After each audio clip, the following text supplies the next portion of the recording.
천국의 비밀이 열렸다. 예수님의 놀라운 가르침. 첫 번째, 갈릴리 사역 시작. 예수님이 요한이 잡힌 후에 갈릴리로 가셔서 사역을 시작하셨잖아.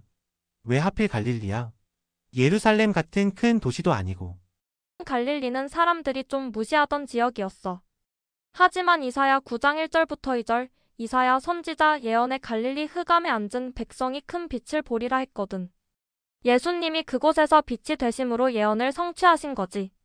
예수님이 사역을 시작하시면서 마태복음 4장 17절에 회개하라, 천국이 가까이 왔느니라 라고 외치셨잖아. 세례 요한도 똑같은 말을 했는데 뭐가 달라? 세례 요한은 천국이 온다고 준비하라고 외친 거야. 그런데 예수님은 천국이 가까이 왔다. 즉 예수님을 통해 지금 여기에 천국이 이미 시작되었음을 선포하신 거지. 이제 복음의 시대가 열린 거야. 예수님이 제자들을 부르실 때 왜 베드로 같은 어부들을 부르셨을까? 똑똑한 학자나 힘센 군인 같은 사람도 많았을 텐데. 그게 중요한 점이야. 예수님은 세상의 기준으로 보잘것없는 보통 사람들을 부르셔서 위대한 일을 하셨어. 그들이 고기를 잡던 것처럼 이제 사람을 낚는 어부가 되게 하신 거지. 두 번째, 산상수훈 마태복음 5장부터 7장. 예수님이 산에 올라가셔서 가르치신 산상수훈이 너무 어려워. 마태복음 5장 3절에 심령이 가난한 자는 복이 있나니 천국이 그들의 것이며. 이건 무슨 뜻이야? 심령이 가난하다는 건 마음속으로 하나님 없이는 아무것도 할 수 없다고 인정하고 하나님만 의지하는 마음을 말해. 이렇게 겸손한 사람에게 진짜 천국이 주어지는 복이 있다는 말씀이야. 예수님이 우리를 세상의 소금이고 세상의 빛이라고 하셨잖아. 우리가 어떻게 소금이랑 빛이 될 수 있어? 소금은 음식을 썩지 않게 하고 맛을 내듯 우리가 세상을 죄악에서 보호하고 좋은 영향을 미치라는 거야. 빛은 어둠을 밝히듯 우리가 선한 행동으로 예수님을 보여주며 세상을 밝히라는 뜻이지. 마태복음 5장 44절에 내 원수를 사랑하라는 건 너무 어렵지 않아. 나를 미워하는 사람을 어떻게 사랑해? 그게 바로 예수님의 가르침이 세상과 다른 점이야. 보통 사람들은 자기 좋아하는 사람만 사랑하잖아. 하지만 예수님은 하나님의 넓고 큰 사랑처럼 우리도 모든 사람을 사랑해야 한다고 가르쳐 주신 거야. 어려운 일이지만 예수님을 닮아가는 모습이지. 예수님이 마태복음 7장 13절에 좁은 문으로 들어가라고 하셨잖아. 왜 넓고 편한 길이 있는데 굳이 좁은 길로 가야 해? 넓은 길은 많은 사람이 쉽고 편하게 가는 길이지만 그 끝은 좋지 않아. 좁은 문은 하나님 말씀대로 살려는 어려운 길이야. 하지만 그 길이 진정한 생명으로 인도하는 길이라는 것을 알려주신 거지.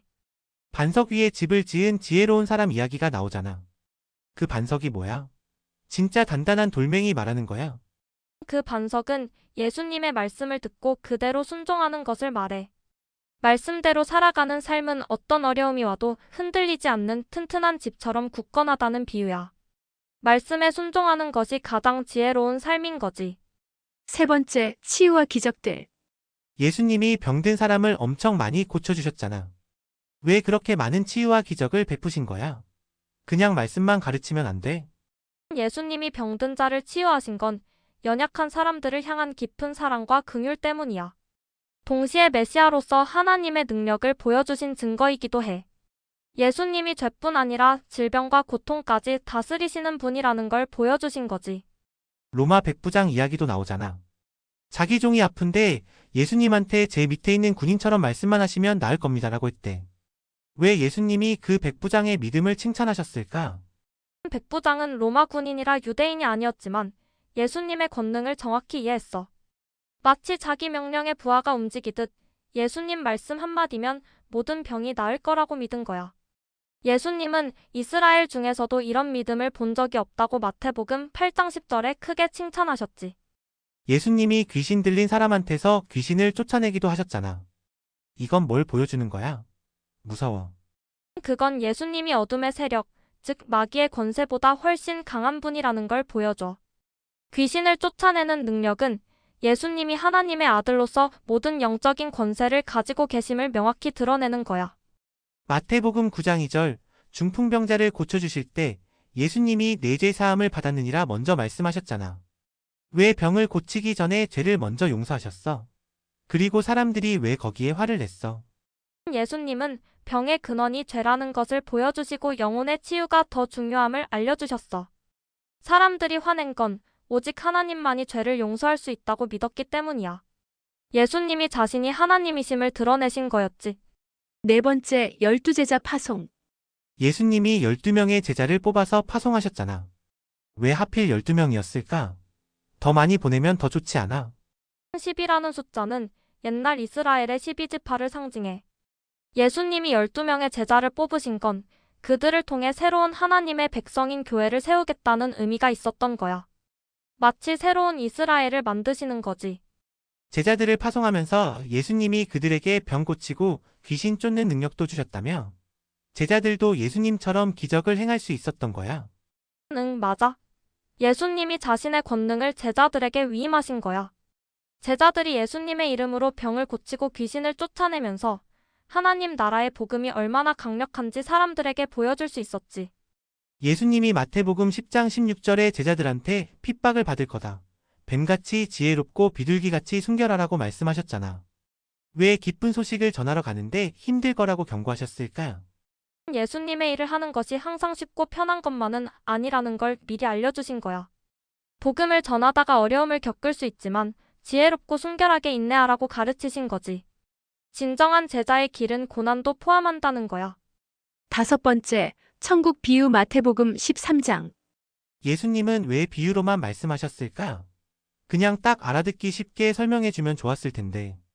예수님이 비유로 말씀하신 건 들을 귀 있는 자는 들을지어다라는 뜻이 있어. 하나님 나라의 진리를 듣고 싶어 하는 사람들에게는 그 의미가 깨달아지게 하시고 마음이 닫힌 사람들에게는 감춰지게 하신 방법이야. 씨 뿌리는 비유에서 4가지 밭이 나오잖아. 길가, 돌밭, 가시떨기, 좋은 밭. 이 밭들은 뭘 의미하는 거야? 씨는 하나님의 말씀이고 밭은 말씀을 듣는 사람의 마음 상태를 말해. 길가 밭은 말씀을 깨닫지 못하는 마음, 돌밭은 잠깐 기뻐하나 뿌리 없는 마음, 가시떨기는 세상 염려로 말씀이 자라지 못하는 마음, 좋은 밭은 말씀을 듣고 순종하여 열매 맺는 마음이야. 겨자씨나 누룩 비유는 왜 그렇게 작은 것에서 시작하는 거야? 천국은 크고 대단한 거잖아. 그게 바로 천국의 신비함이야. 처음에는 보잘것없고 아주 작게 시작하지만 결국에는 엄청나게 커지고 온 세상을 변화시키는 거대한 능력을 가진다는 것을 보여주신 거야. 천국의 놀라운 성장력을 비유한 거지. 밭에 감춰진 보물이나 진주 비유도 나오는데 예수님은 뭘 말씀하고 싶으셨던 걸까? 천국이 얼마나 귀하고 가치 있는 것인지를 알려주신 거야. 마치 보물이나 아주 귀한 진주를 발견한 사람이 자신의 모든 것을 팔아서라도 그것을 얻으려는 것처럼 천국은 그 어떤 것과도 바꿀 수 없는 최고의 가치를 가지고 있다는 거지. 그물 비유에서 좋은 물고기랑 나쁜 물고기를 나눈다는데 이건 뭘 의미해? 그물은 교회나 이 세상을, 물고기는 사람들을 의미해. 복음이 전파되는 시대에는 선한 사람과 악한 사람이 함께 있지만 마지막 심판 날에는 하나님께서 모두를 나누어 심판하실 것임을 보여주는 비유야. 여섯 번째, 베드로의 신앙 고백. 마태복음 16장 13절에 예수님이 제자들한테 사람들이 나를 누구라 하느냐? 라고 물으셨잖아. 왜 그걸 물어보셨어? 예수님은 다 알고 계셨을 텐데. 예수님은 제자들이 다른 사람들의 말을 듣고 있는 게 아니라 자기들이 직접 예수님을 누구라고 믿는지 고백하게 하려고 물으신 거야. 진정한 믿음은 스스로 깨닫고 고백하는 것이니까. 마태복음 16장 16절에 베드로가 주는 그리스도시요 살아계신 하나님의 아들이시니이다 라고 고백했잖아. 이게 왜 그렇게 중요한 고백이야? 그건 정말 가장 중요한 고백이야. 베드로는 예수님이 단순히 훌륭한 선생님이나 선지자가 아니라 하나님이 보내신 메시아이시며 살아계신 하나님의 아들이심을 처음으로 정확하게 고백한 거야. 이 믿음 위에 교회가 세워질 것이라고 하셨지. 마태복음 16장 18절에 예수님이 베드로한테 이 반석 위에 내 교회를 세우리니라고 하셨잖아. 그럼 교회가 베드로 위에 세워진다는 뜻이야. 아니야. 그 반석은 베드로라는 사람 자체가 아니라 베드로가 고백한 그 신앙, 즉 예수님이 그리스도시요 하나님의 아들이시다라는 고백을 말하는 거야. 교회는 바로 이 믿음 위에 세워지는 것이라는 중요한 교리야. 그럼 천국 열쇠도 주셨다고 했는데 그건 뭐야? 진짜 하늘나라 문 여는 열쇠를 주신 거야. 그건 진짜 열쇠가 아니라 영적인 권세와 권위를 상징해.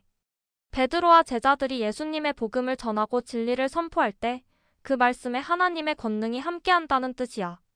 즉, 천국의 진리를 선포할 수 있는 권위를 주신 거지. 오늘 예수님의 가르침과 놀라운 사역들을 이야기해보니 예수님이 진짜 우리 삶의 유일한 선생님이자 구원자라는 게 더 분명해졌어. 다음 시간에는 예수님의 고난과 부활에 관해 하브루타로 성경 공부하자. 이상 하나님의 말씀이었습니다. 감사합니다. 구독과 좋아요, 알람 잊지 마세요.